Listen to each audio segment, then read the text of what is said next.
So here's a thought to kick us off.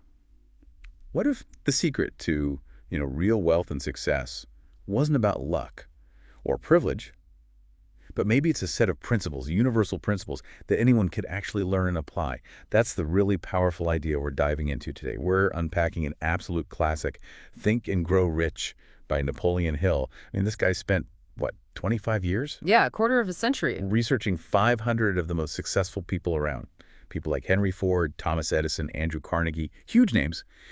And he did all this just to distill their habits, their ways of thinking, into principles anyone could use. It's pretty amazing. And what's really interesting is, this book came out in 1937, but it's not just some dusty old self-help guide. It pushes this pretty radical idea for the time that anyone, like regardless of where they start, can achieve wealth, find purpose, real success, just by applying these principles. It really goes beyond the typical genre, I think. Okay, so let's unpack this properly then. Our mission here for this deep dive is basically to pull out the key nuggets, the most important insights from the book excerpts we've looked at. We want to help you understand its wisdom, which feels pretty timeless, right? How you might apply it practically, maybe even where it makes you think critically. The goal is you walk away well-informed, maybe even genuinely inspired. All right, so let's get into the core of it, Hill's framework. The 13 principles. This is where it gets really interesting, where you see all that research boiled down into steps. And they sort of build on each other, don't they? They really do. It's like a ladder. We can go through them one by one, and you'll see how these ideas, which might seem simple on their own, they really compound. They create this whole framework for getting what you want. Okay, let's do it. So principle number 1, desire. The starting point. Hill really emphasizes that success starts with a burning desire. Not just, vaguely wishing for something. What's the difference he's making there? It's a huge difference. It's way more than a wish. Hill says it has to be intense. So intense it becomes your dominant thought. He even gives very specific instructions. Write down exactly what you want, like a specific money goal, say $100,000 a year. Put it in writing and commit to it every day. Wow. Yep. The idea here, you see, isn't just positive thinking. It's about activating your subconscious, making it hunt for the opportunities you need. It really is the starting point of all achievement, as he puts it.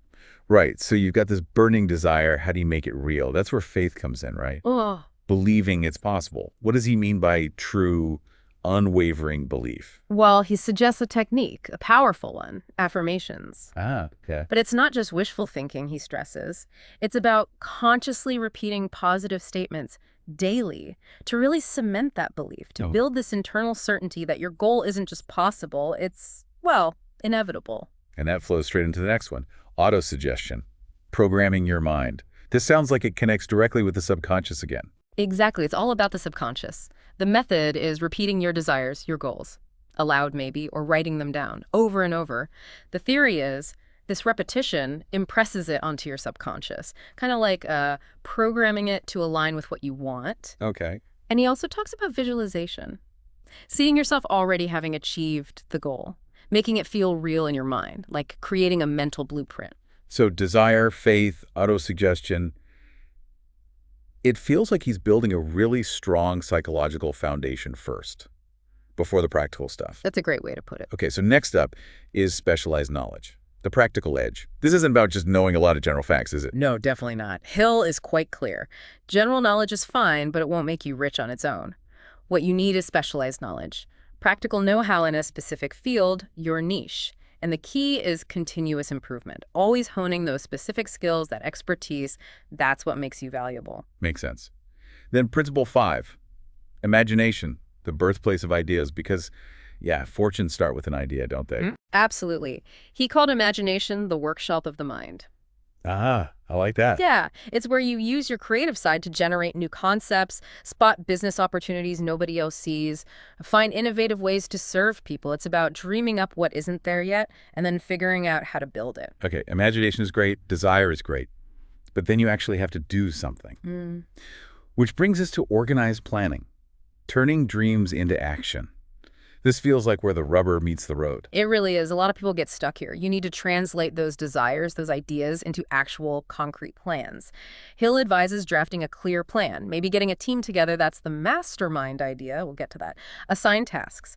And, this is crucial, Start immediately. Even if the plan isn't perfect. Especially if it isn't perfect. Just starting builds momentum. That's key. Okay, principle 7, decision, the power of action. This sounds vital for avoiding procrastination. Yeah. What was Hill's main point here? His insight was, well, quite profound, I think. Successful people, they make decisions quickly, and they change them slowly, if they change them at all. He believed indecision just breeds doubt, fear. It paralyzes you, but taking decisive action, even small steps, builds confidence. It moves you forward. It's about committing to your course. And then persistence. Yeah. The unyielding spirit. Gosh, this feels like the one. The make or break principle for so many big goals. It's easy to start, harder to keep going. It absolutely is. Hill saw so many people give up, at the first hurdle, the first sign of failure. But achieving wealth or any big goal requires sticking with it, consistent effort, determination. You have to build that habit. Don't quit when you hit what he called temporary defeat. Temporary defeat. I like that framing. Yeah, see it as a chance to learn, adjust, and keep going. Okay, principle number 9. The power of the mastermind. Collective genius. This is about the people you surround yourself with, right? We hear that a lot today. We do, but Hill really formalized it. He defined a mastermind as basically a group of people, like-minded, supportive, all working towards a common purpose or helping each other with their goals. The idea is synergy.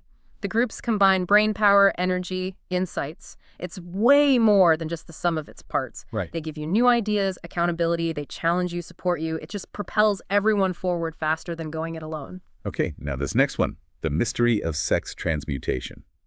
Channeling energy. This one definitely sounds unique, maybe a bit controversial.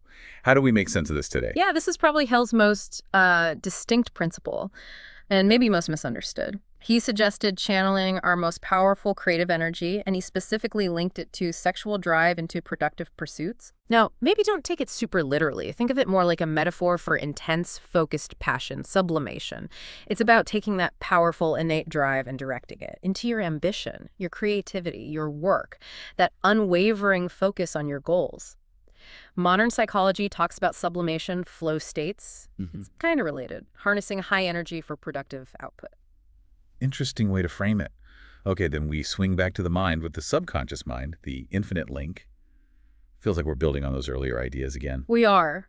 Hill saw the subconscious as a kind of bridge between your conscious thoughts and what he called infinite intelligence. Infinite intelligence. Yeah, basically a universal source of wisdom, intuition, those aha moments, sudden insights that seem to come out of nowhere. Sure. He suggests that's your subconscious tapping into this larger intelligence. The key, he says, is to control your conscious thoughts. Make sure positive, goal-focused beliefs are dominant so they guide your subconscious and thus your actions and perceptions. So how does the brain, a broadcasting station, fit in? Connecting the physical brain, the subconscious, this infinite intelligence. What did he mean? Hill had this analogy of the brain as like a radio, a broadcasting and receiving station for thoughts.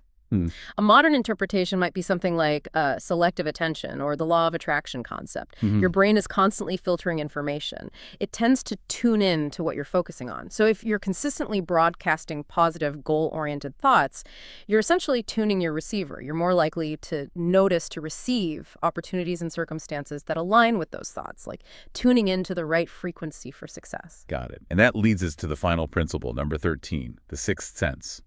Intuitive guidance. This sounds like the payoff, the result of doing all the other steps. It really is presented that way, the culmination.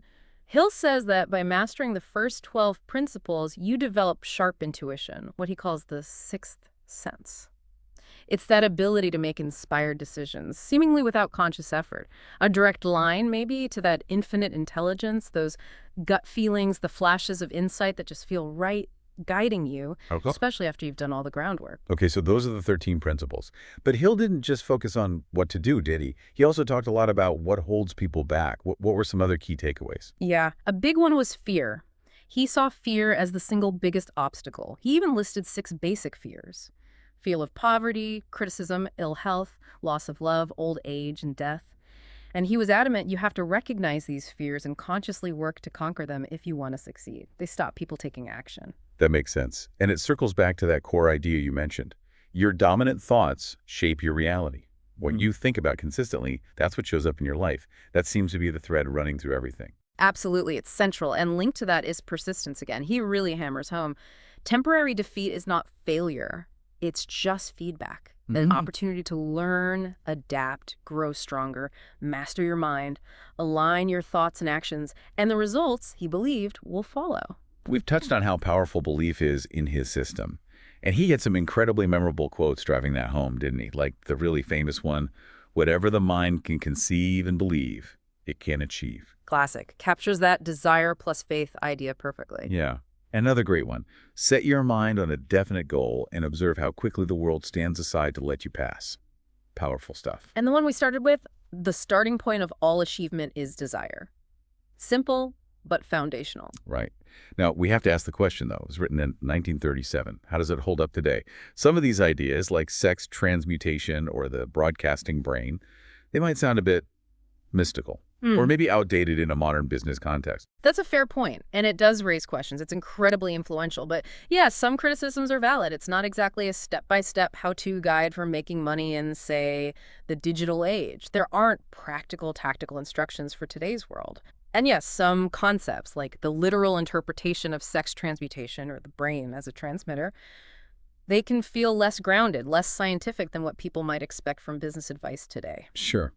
But despite that, its impact is undeniable, isn't it? Oh, absolutely. That core emphasis on mindset, on belief, on setting clear goals, that stuff continues to resonate with millions. It's inspired so many people.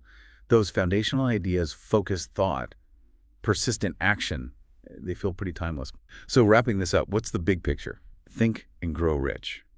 It's clearly not just about getting rich financially, is it? No, not at all. It's much broader. It's about fundamentally shifting your mindset, cultivating that deep, unshakable faith in your goals, and building the habits, the persistence that lead to success in pretty much any area of life you choose. The core message really is simple but incredibly powerful. Thoughts are things.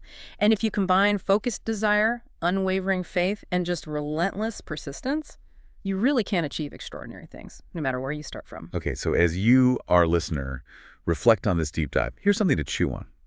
If your dominant thoughts truly do shape your reality, what's the single most important thought or that burning desire that you need to cultivate right now, starting today, to begin manifesting the success that you truly want?